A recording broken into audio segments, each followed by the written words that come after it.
বন্ধুরা সবাই কেমন আছো? আশা করি ভালো আছো। আমিও ভালো আছি। আজকে রুই মাছের মাথা দিয়ে বেগুন দিয়ে ঝাল করব, তো তাই একটু বেশি ঝাল দেবো, তাই পিটপিটুনি, তাই টমেটো দেবো, দিয়ে একসাথে পিটপিটুনি করব।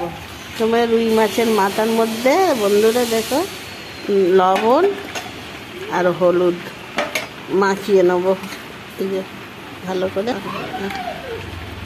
এই যে বন্ধুরা কড়াইয়ের মধ্যে তেল দিয়ে দেবো, একটু বেশি করেই তেল দিয়ে দেবো। গরম হয়ে গেছে, মাথাটা দিয়ে দিলাম।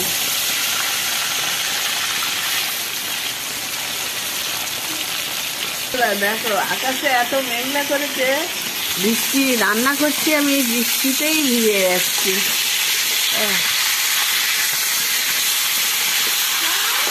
দেখো মাছটা একটু হয়ে গেছে, আর একটু তেল দিয়ে দিলাম আমি।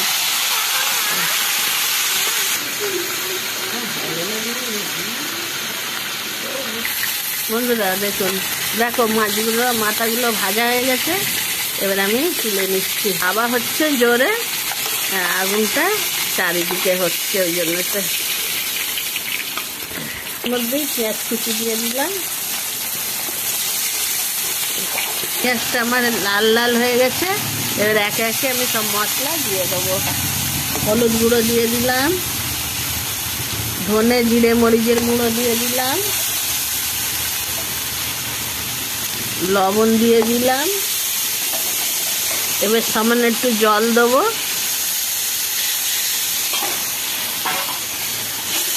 দেখো দেখো বন্ধুরা, এবার আমি বেগুনগুলো দিয়ে দেবো।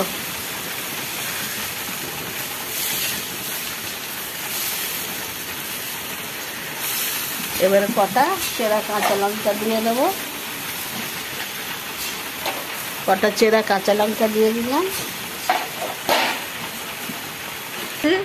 বেগুনের রুই মাছের মাথা দিয়ে বেগুনের পিটকুটুনি করছি, গুঁড়ো লঙ্কাও দিয়ে দিলাম। একটু ঝাল ঝাল হবে, তাই ওকে পিটপিটুনি বলা হয় এই তরকারিটাকে। ঝাল না হলে পিটপিটুনি বলা যাবে না, ঝাল ঝাল হবে।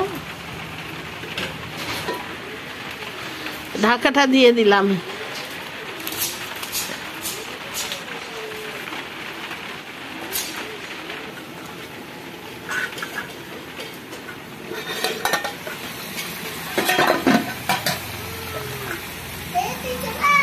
বন্ধুরা দেখো ঝোলটা কষে নিলাম, ভালো করে কষে এবার দুটো টমেটো কেটে দেবো।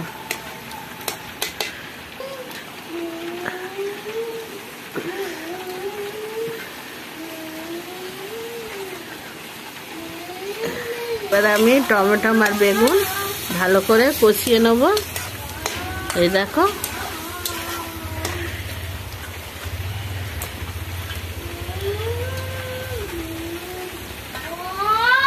ভালো করে কষিয়ে নিচ্ছি সুন্দর করে।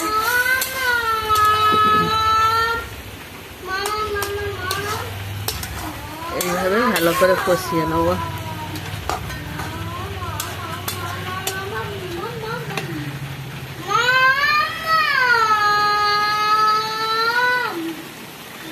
বন্ধুরা দেখো ভালো করে কষিয়ে নিলাম, আলুও গলে গেছে, ঝোল দিয়ে দিলাম অল্প করে।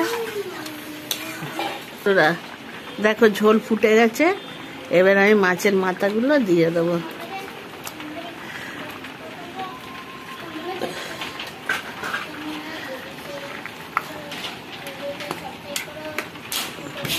মাছের মাথা দিয়ে একটু ঢাকা দেবো। বন্ধুরা দেখো রুই মাছের মাথা দিয়ে বেগুন পিটপিটুনি রান্না হয়ে গেছে, এবার আমি নামিয়ে নেব। আশা করি তোমাদের পুরো ভিডিওটা ভালো লেগেছে।